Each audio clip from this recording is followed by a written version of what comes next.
For $25,000 used, you can either pick up a used Tesla Model 3, the EV everybody knows, or a Polestar 2, the Swedish designed Chinese backed EV that always makes people ask, who the heck even makes this? But before we get shanghaied by Polestar's PR team with the talk of Scandinavian purity, let's dive into both the Polestar 2 and the Tesla Model 3. And together we can figure out which one of these electric sedans is the best buy for under $25,000 used.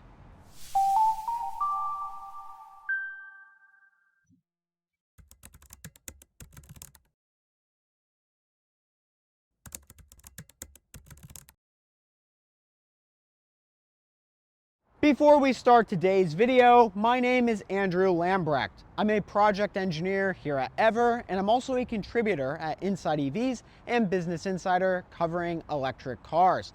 In today's video, I'll take you on a tour of both of these cars. We'll talk about the tech specs, interior dimensions, cargo space, autonomous driving and technology, and then we'll take both of these out for a drive and help you get a well-rounded take on both of these cars. Let's dive in. Starting off with the exterior of the Tesla Model 3, this car looks sporty yet playful. And what do I mean by that? Well, we don't have a lot of creases up front, so this entire hood is very flat. This gives more of an open and inviting look, and we also have a massive windshield and this glass roof that comes as standard, giving this car a very airy feeling. And we also have these large headlights up front, which almost look like eyes opening up. Coming around to the side of the Model 3, we get black trim around the windows, black trim on the door handles, and these door handles are flush into the side of the vehicle. And to open them, you press on the back and pull here, and the doors open. It's pretty simple, and the mechanism is electronic. So up front, we actually do have a manual door release in case the 12-volt battery dies. We also get 18-inch wheels as standard, and these are aero wheels, so these are covers on top of the 18-inch alloy wheels, and you can take them off for improved styling. But if you really prefer styling, then you may as well just find a Model 3 with the 19-inch wheels equipped. We also get power folding mirrors, and this entire lower portion of the car is all painted bodywork. Now, this is nice for styling. It makes the car look like it's situated a little bit lower to the ground. But the trade-off is you will get rock chips on there because it's all painted bodywork. Around back, we get more curved edges, and this is a trunk. So we'll talk about storage space in a bit, but this is a trunk, and we also get LED headlights around back. As for the dimensions of the Model 3, it's 185.8 inches long, and this car has about 5.5 inches of ground clearance. Now, coming over to the Polestar 2, we have a lot more creases and indentations in this hood. This gives the car a much more aggressive yet sophisticated feel to it than the Model 3. We also get these Thor's hammer headlights and this grille up front. Now, believe it or not, this is actually a real grille because there is a radiator behind here. However, in the Polestar 2, we do have air intakes up here and down here, as opposed to the Model 3, which is just on this lower portion. When we reach the side of the Polestar 2, we can see that this silhouette is almost reminiscent of a muscle car. So we have an aggressive angled hood, and we have lots of creases and indentations in the door panels. We also get a black A-pillar right here. Now this is unique because now it looks like this roofline is floating. Another cool design cue is the fact that we have black cladding down here. Now, this plastic material is good for durability because now if you're driving on a dirt road and you kick up rocks, it won't chip the paint because it's just cheap plastic down here. And this also makes the car look a little more rugged because we typically see this type of material on SUVs. And finally, we also get a regular door handle on the Polestar 2. So this is a traditional cable operated door handle mechanism. So there's no electronic popper on here like you get on the Model 3. Around back, we get a lift back design and this rear light bar that extends throughout the width of the car. Now, these design cues bring some pros and cons. First is the pro. We get 5.9 inches of ground clearance. So This is better than the Model 3, and this plastic cladding will really help protect against rock chips. Now the con is that the drag coefficient is 0.278 on the Polestar 2 as opposed to the Model 3's 0.023. So this is less aerodynamic, and you can just see that in the design. So we have a much more steeply raked windshield and a larger frontal area, which just makes it difficult to push wind out of the way. So that's why we have a less aerodynamic design on the Polestar 2. As for the powertrain and ranges, there are 3 different flavors of the Tesla Model 3 you can typically find for under $25,000 used. The first one is the one sitting right here. This is a 2021 Tesla Model 3 Standard Range Plus. It uses a 55 kilowatt hour battery pack that's good for an EPA range of 263 miles. It has a 271 horsepower rear mounted electric motor that's good for a 0 to 60 time of 5.3 seconds. If you're looking for the most fun and engaging to drive Model 3, this might be it because it weighs in at just 3,582 pounds. Now, if you prefer more range, you can find a 2022 or newer Model 3 Standard Range. This uses a 62 kilowatt hour lithium iron phosphate battery pack that's good for an EPA range of 272 miles. It also makes around 271 horsepower, but this larger battery pack means that it's heavier, so the 0 to 60 time is now 5.8 seconds. The total weight comes in at 3,862 pounds, making this around 300 pounds heavier than the 2021 Standard Range Plus. If you crave more power, then you can find a Model 3 Long Range. Now, these come with either a 75 or 82 kilowatt hour battery pack, depending on the manufacturing date. If you prefer the 82 kilowatt hour battery pack, then I recommend you try to find a used Model 3 that was built halfway through 2021. These offer between 353 and 358 miles of range. They offer 400 horsepower thanks to a dual motor setup, and they can accelerate from 0 to 60 in 4.2 seconds. The long range weighs in at 4,065 pounds. This is the heaviest Tesla Model 3, but as we'll see with the Polestar 2, these weights are comparatively low.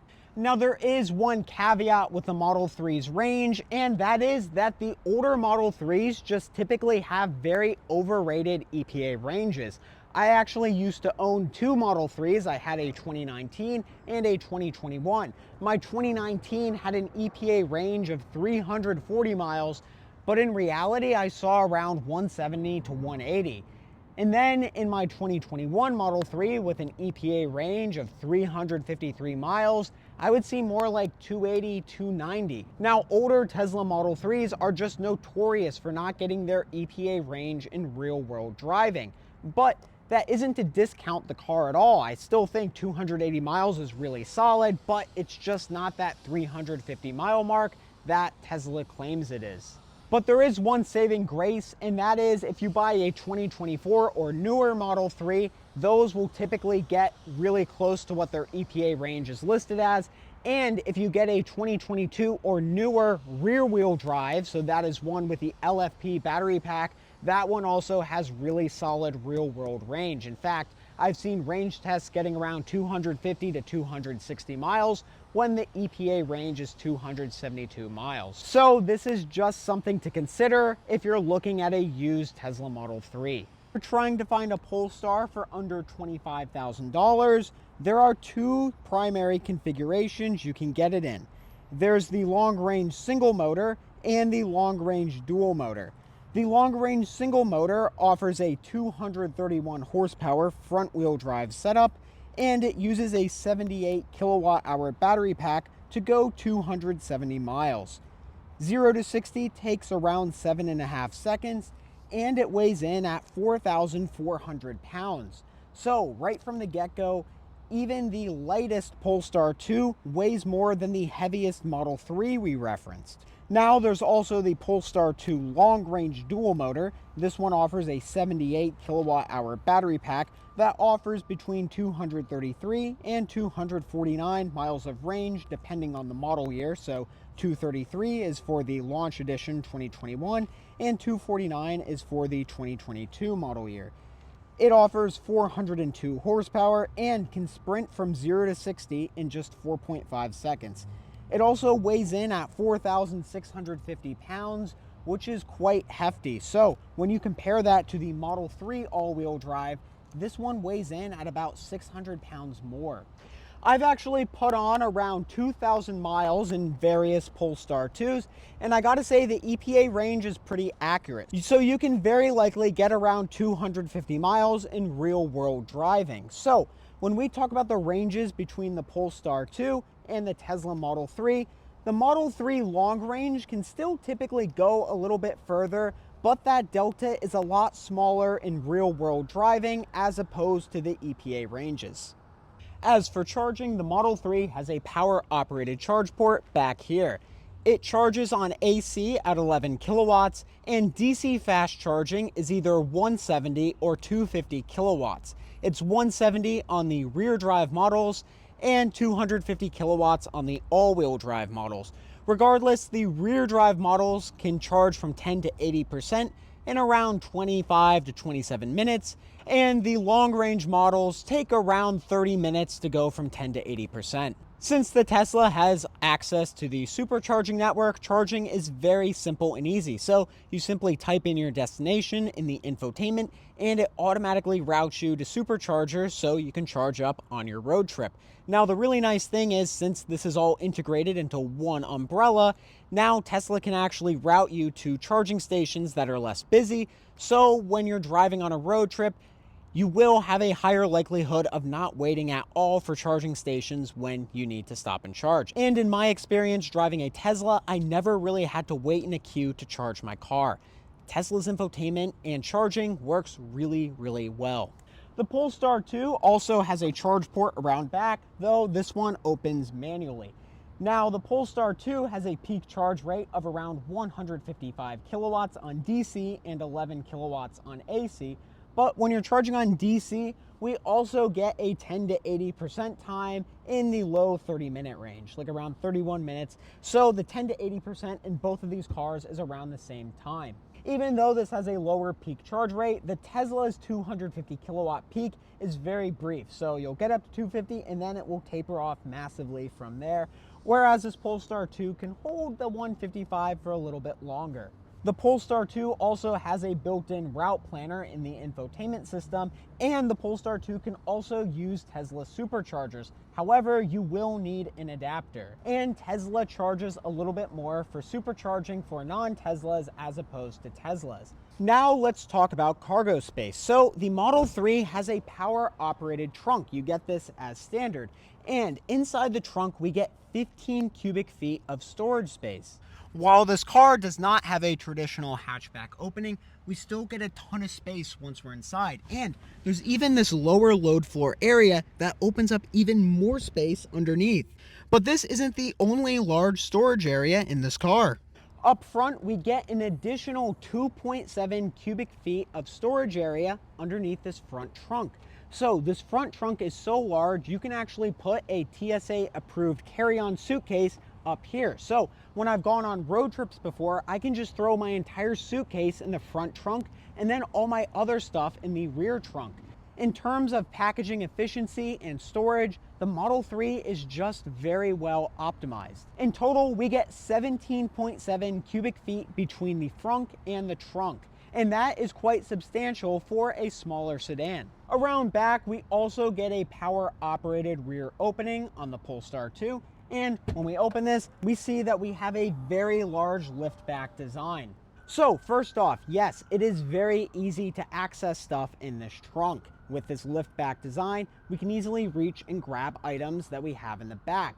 Now, just because it is a lift-back doesn't mean we get more storage space.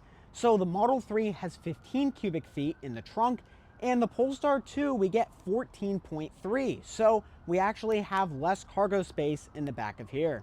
That said, there's actually a lot of nice stuff in this cargo area. For instance, we have this cover right here to protect prying eyes from our goods. It doesn't really matter in the Model 3 because it's a trunk, but in the Polestar 2, you can look through that glass. We also get this cargo net right here, and there's this slick cargo divider right here that pops up easily, and it feels very sturdy. There's also a lower load floor area, just like in the Tesla Model 3, so we got a lot of space below as well. And my favorite attribute is this little cargo pass-through area, so I can say hello from the back seats. Hello. Up front, we also get a front trunk in the Polestar 2. There's a small lever to pull, and then you push open the hood to reveal 1.2 cubic feet of cargo space. Now, this isn't a ton, especially when we compare it to the Model 3, but this is still big enough to throw your charging cables in. In total, we get 15.5 cubic feet of cargo volume in the Polestar 2, as opposed to 17.7 in the Model 3. And now we're situated in the back seats of the Tesla Model 3. The first thing that sticks out are these seats, which are white. Now, this was a $1,000 option when the car was new, and that means not tons of used Tesla Model 3s will have these seats.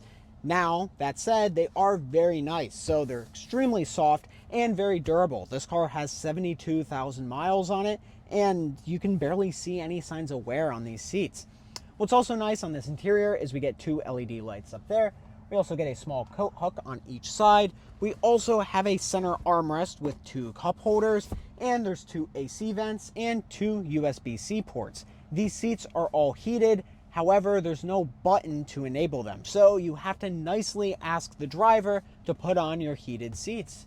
Excuse me, that's not very fun. But what is fun is this totally flat floor. So there's tons of leg room back here, even though this is a pretty compact vehicle.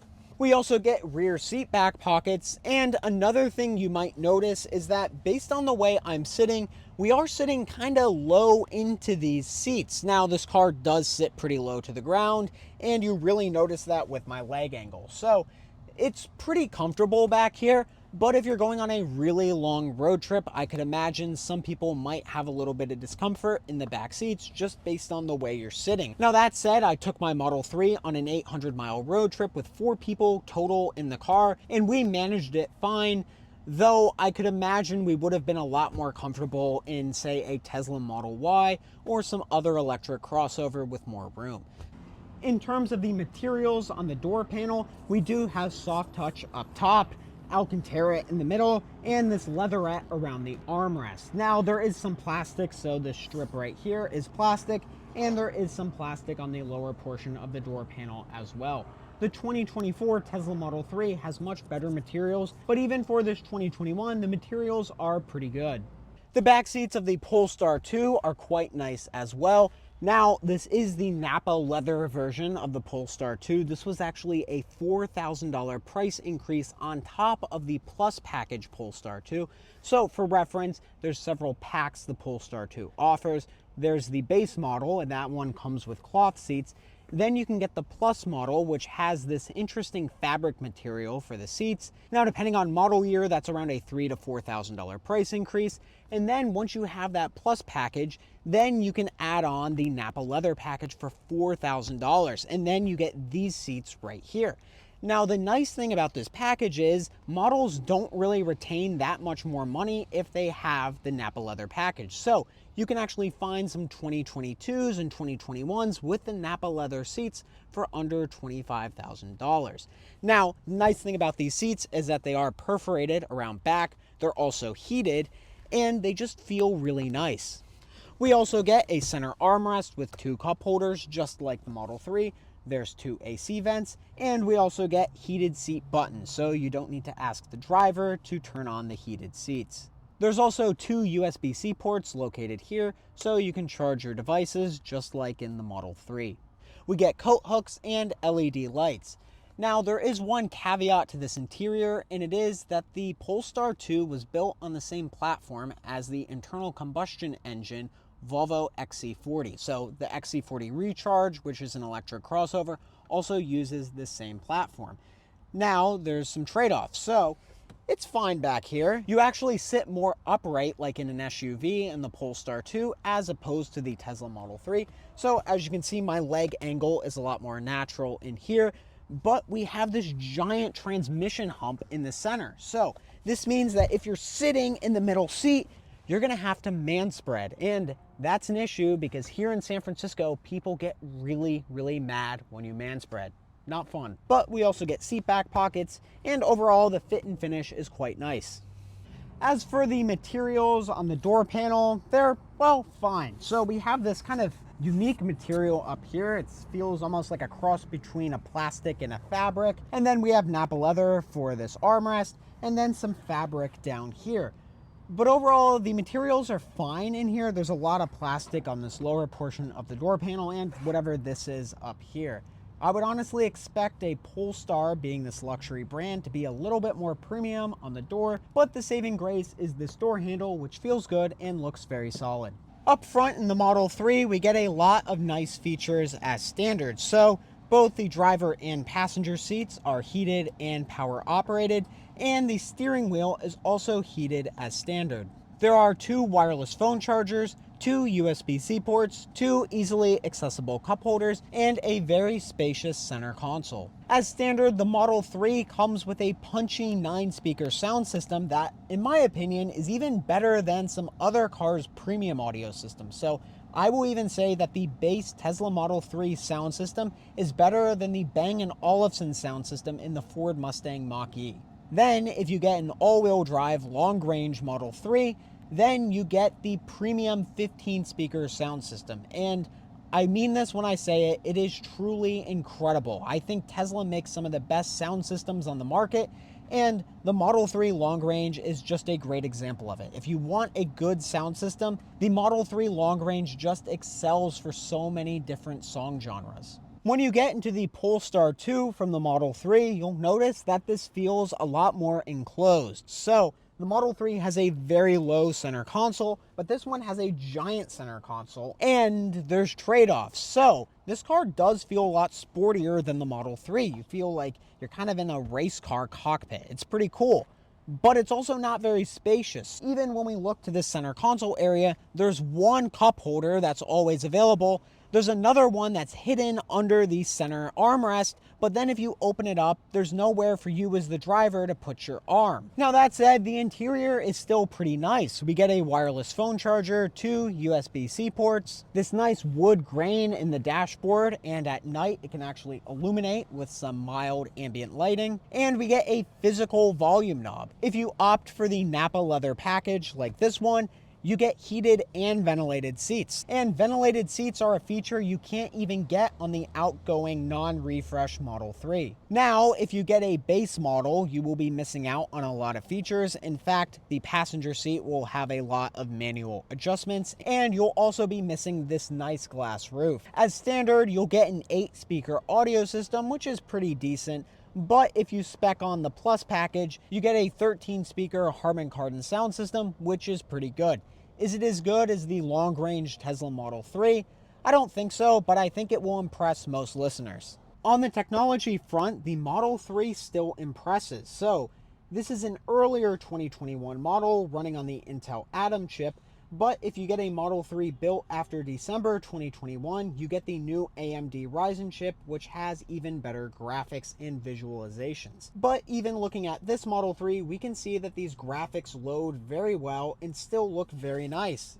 And the attention to detail is still quite good. So I press on the brakes, we see our brake lights illuminate, and even if I flash on the headlights, you will see them turn on in that little image right there. As for the route planner, it works very well. So let's say we want to go to San Diego. So we type in San Diego. And then Tesla will plan our route all the way down from San Francisco to San Diego in the matter of seconds. So right there, we got our whole route ready. It tells us exactly when we need to make our supercharging stops and for how long we need to wait. If you want something with a great ecosystem to plan your routes and charge your car, Tesla is still unmatched. There's also a bunch of cool amenities in the Tesla's infotainment system. For instance, we can easily click on our camera so we can see what's around us. And there's also Sentry mode, so Tesla will use the 8 onboard cameras to monitor the car whenever you're parked. There's also an internet browser and even an arcade, so we can play some games while we're waiting for the car to charge at a supercharger. Not everyone is going to use these features, but it's nice that we have this all built into the car. Finally, there is no Apple CarPlay on the Teslas, but I don't really think it's that much of an issue because the navigation works so well. You can still connect your phone to Bluetooth to play your music, And the point of Apple CarPlay is usually for cars with, I hate to say it, bad infotainments to make up for that. So if you're in a Hyundai, for instance, the built-in infotainment is not very good, but then you have Apple CarPlay, so you have all your map functionality projected onto the infotainment. But in the Tesla, it does pretty much everything you want to. And frankly, I don't really see the need for Apple CarPlay when the built-in infotainment is already that good. A lot of the customization is done through the screen, and some people may dislike or like that. So for instance, if you want to do your mirrors, you have to use the steering wheel buttons right there. There is no dedicated button or switch to adjust the mirrors. Now, you can also change the drive modes. Do you want it to be heavy steering, light steering, standard? How do you want the car to stop? Do you want it to bring you to a stop? Do you want it to creep when you let off the accelerator? But overall, this infotainment system still running on the older computer is very responsive. On the other hand, the Polestar 2's infotainment is a little more antiquated. So there's some adjustments you can do. So just like Tesla Model 3, you can set your charge limits, current limits, etc. You can change your steering feel. But some of this stuff does take some time to load, and especially if you're like on the home screen and want to adjust the climate control settings, it might be a little confusing to do so. So you do have to like press a couple times on this car icon, then our climate controls pop up.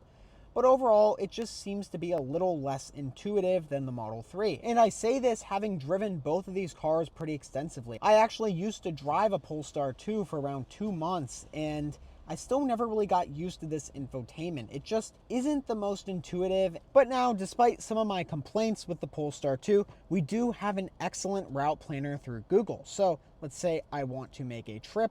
Let's say we go to San Diego, just like we did in the Model 3. We can easily calculate this route in a very short amount of time. In fact, I think the Polestar 2 took less time to calculate than the Model 3. And once our route is planned, we can click here and see all our charging stops. So right there, we need to make a stop at 5:56 p.m., 9:11 p.m., 12:03 a.m. It's very easy to see when and where we need to make our charging stops. And overall, I think Polestar made a great move to collaborate with Google for their route planning software, because Google has an excellent route planner as it is, and Polestar, being a newer company, probably does not have a ton of resources to develop their own systems. So this was a very positive strategic move on Polestar's behalf. Like the Tesla, we do have YouTube and an internet browser, so if you want to go on the internet or go on YouTube, you can do that in the Polestar 2. There is Apple CarPlay in here and Android Auto. However, Apple CarPlay requires a wired connection, which is kind of annoying, so you will need to open up this charging port right there, and then you will have to have your phone plugged in so you can use CarPlay. Not a huge fan of that. But overall, the Polestar 2's infotainment is pretty good. I think it's a lot better than some other cars on the market, specifically GM's EVs and a lot of other legacy automaker EVs, but I don't think it's quite at the level that Tesla is. I think the Polestar 2 system will suffice for most people, but for those who are really techie, they would definitely prefer the Model 3. Now we're driving the Tesla Model 3. Now, since the traffic is really bad this time of day, I'm actually just going to drive around our large parking lot. But rest assured, I've driven pretty much every single configuration of the Model 3, and I've owned and driven extensively a rear and all-wheel drive Model 3, so I hope to give you my expert opinion on this. Now, driving, there is more road noise in the Model 3 than there is in the Polestar 2. Now, there can be a lot of factors for this too, including the tire health. So say you have really bad tires on your car, then there's going to be more noise. But generally, the Model 3 is a little noisier than the Polestar 2. Both of these cars have a very sporty demeanor to them, though I think the suspension is a little bit stiffer and more rigid on the Model 3. Acceleration is really good on any Model 3 trim. Even the rear drive, specifically the Standard Range Plus from 2021, is a lot of fun because you have around 282 horsepower rear drive, and the big benefit is the car only weighs around 3,600 pounds. So you got solid power and a relatively lightweight car. This is much lighter than the Polestar 2s. So if you want something that's more darty and fun to drive, I really think the 2021 Model 3 hits that sweet spot.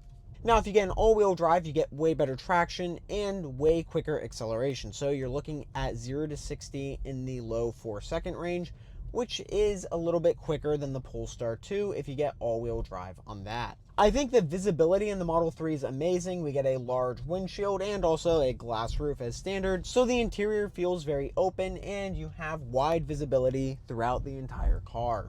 The back window visibility isn't great. As you can see, we have this teardrop shape and the back window is still pretty high up, but at least from the front and sides, we have solid visibility. One other defining characteristic on the Model 3 is the incredibly responsive steering. So this is electrically assisted steering and it's very, very responsive to your inputs. So if you're driving on a country road and you need to make quick maneuvers, this car responds super quickly, and this makes it a really engaging car to drive at times. As a final note, all Model 3s come with autopilot as standard, so the car will have adaptive cruise control and lane centering to keep yourself centered in the lane. It tends to work very well, especially when you're on highways, and it can handle curves as well. The nice thing about the Model 3 though is any Model 3 you find will at least have autopilot. Now there's very few older ones which don't have autopilot at all because Tesla originally charged for it, but that's besides the point. Any Model 3 you look for in recent years will have autopilot. So at least you will get adaptive cruise control and lane centering as standard. Whereas the Polestar, you need the pilot package. And if you crave more autonomous driving functionality, there's an option for you, and it's called FSD. And Tesla's FSD uses a totally different system of computers on board to process and perceive the environment. So this is very different than autopilot, and what this does is it can literally drive you from point to point. It can park you, you can actually get out of the car, it can summon through parking lots, and overall it's a really cool feature. So this can drive on city streets, it can drive on lanes with no lane markings, and it's a pretty smart overall system. The only caveat is sometimes it does make mistakes. So I had a hardware 3 Model 3 with FSD, and it was a really cool feature until sometimes it made mistakes. So you really got to pay attention when you use this system. Like for instance, I had FSD enabled and it would just take a wrong turn, and that could be scary at times. So if you have FSD, you really got to pay attention. So you can't just totally trust it, but for the most part it works really well, and it's a really cool system. And my favorite feature on it is that it continuously improves over time. So I had my Model 3 make a mistake at this certain intersection for maybe like 3 months, and then Tesla released a software update, and then the car miraculously started not making that mistake anymore. It was cool to see that feature improve, and I really think Tesla has top-notch autonomous driving functionality. And in terms of the overall ride experience in the Model 3, I think this feels a little more techy. We have better software in here than in the Polestar 2. And the driving experience is a little different. I think they're both two really good cars to drive. And now let's see how the Polestar drives. All right, we are now driving the Polestar 2. So this is the all-wheel drive model, so we get 408 horsepower. So let's see what the handling's like on this on-ramp. It's really good. So I've actually driven the front and all-wheel drive Polestar 2s, and there is a massive difference between the acceleration response and overall sportiness and feel of the all-wheel drive versus the front. So like right now, I'm at about 50 and I accelerate. This thing still has a really good punch. This isn't even the performance with that optional torque increase, but this is just a regular all-wheel drive, and it's incredibly quick. 0 to 60 takes about 4.5 seconds in the all-wheel drive, and then the front-wheel drive adds on about 3 seconds to that. The front-wheel drive really does feel quite sluggish, so if you want a performance-oriented Polestar, you really need the all-wheel drive. I think it's fair to say I've had a good experience in both the cars. I really like both of them, but they're very different. So the Polestar 2 feels more like a muscle car. So just the proportions, you got a smaller windshield. The visibility isn't quite as good when you compare it to a Tesla Model 3, but overall I really kind of like this feel. This feels a lot more aggressive and sporty than the Tesla, but the only consequence is A, the visibility, but B, the ergonomics in here. This does feel a little bit more, you feel closer to the person sitting next to you than in the Model 3. It's less open and spacious, and it's more cramped and enclosed. But I still kind of like both, because if you want that more sporty feeling, then you got the Polestar. If you want that more techie, open, spacious ambiance, then you got the Model 3. But back to the Polestar 2. So the steering is very nice in here. It's quite direct. And this is honestly one of the better steering EVs, I think, on the market. I've driven a lot of EVs, and I really think that the steering in here is better than some more expensive cars like the Jaguar I-Pace and stuff. Like, this is properly good steering. We also have a very responsive accelerator pedal, and it's very smooth from the transition from acceleration to regen. It's a very, very well calibrated, nice feeling accelerator pedal. The brakes feel quite good as well, and you can even turn off the one pedal driving, so this EV will drive like a normal internal combustion engine vehicle if you want it to. We also get pilot assist. However, you don't get pilot assist in every Polestar 2. You need to find one with that pilot assist package already spec'd on. But when you turn this on, you can do hands-free driving for around like 10-ish seconds before it will tell you to put your hands back on the wheel. But overall, it works quite well, and it allows for concurrent steering. So what this means is you can make small inputs to override this feature, and it will still have the feature turned on. So say there's a truck up there, which there is, I can take the left portion of my lane by applying some steering inputs, and pilot assist is still on, and then I let go, and then we get centered back up in the lane. I really like that, and that helps inspire confidence for people who are newer to autonomous driving features. Overall, pilot assist works pretty well. I'm not sure if it's quite at the level of Tesla Autopilot, because sometimes I've had this kind of get out of the lane, which is not great, but that was only one instance in around maybe 40-ish miles of driving, so it could have been worse. But overall, this system works pretty well, and I think it does everything I want it to. You have a 360 camera as well, and decent autonomous driving. You also have blind spot monitors built into the mirrors, which I like, as opposed to Tesla. If you get an older Model 3, it's on the screen. And we also get a nice gauge cluster right in front of the driver where I have the map. It works really nice in here, and I think this is an EV that just does pretty much everything you want it to do quite well. I really have no complaints with driving this car. It's frankly very nice. And now it's decision time: Polestar 2 or Tesla Model 3. Now, to keep things brief, I'm going to give you a few reasons why you should consider each of these cars. First, we have the Tesla Model 3. Now, why do I really like this car? Well, we have great technology. Tesla continuously gets software updates, and even running on these older Intel Atom computers, the software in the Model 3 is still significantly better than that of the Polestar 2. Tesla is incredible at linking hardware and software, and we have tons of functionality, including an app and even an Apple Watch app for your Model 3, where you can unlock the doors and even drive the car from your watch. That's really cool and something you can't do in the Polestar 2. The Model 3 also weighs less, so this car starts at around 3,600 pounds if you get the 2021 rear-wheel drive, and that's a nice weight. It's not very heavy compared to the Polestar 2, so if you want something that's a lot more agile on the road, the Model 3 is a great choice. Finally, we have the supercharging network. Now, yes, you can still charge a Polestar 2 at superchargers, but for Tesla owners, it's a little bit cheaper, and it's all through the infotainment. And yeah, you can still plan out those routes on a Polestar 2 and stop at Tesla superchargers, but if you're in a Model 3, it can actually route you to less busy superchargers, just making that overall EV experience a lot better. Now it's time for the Polestar 2.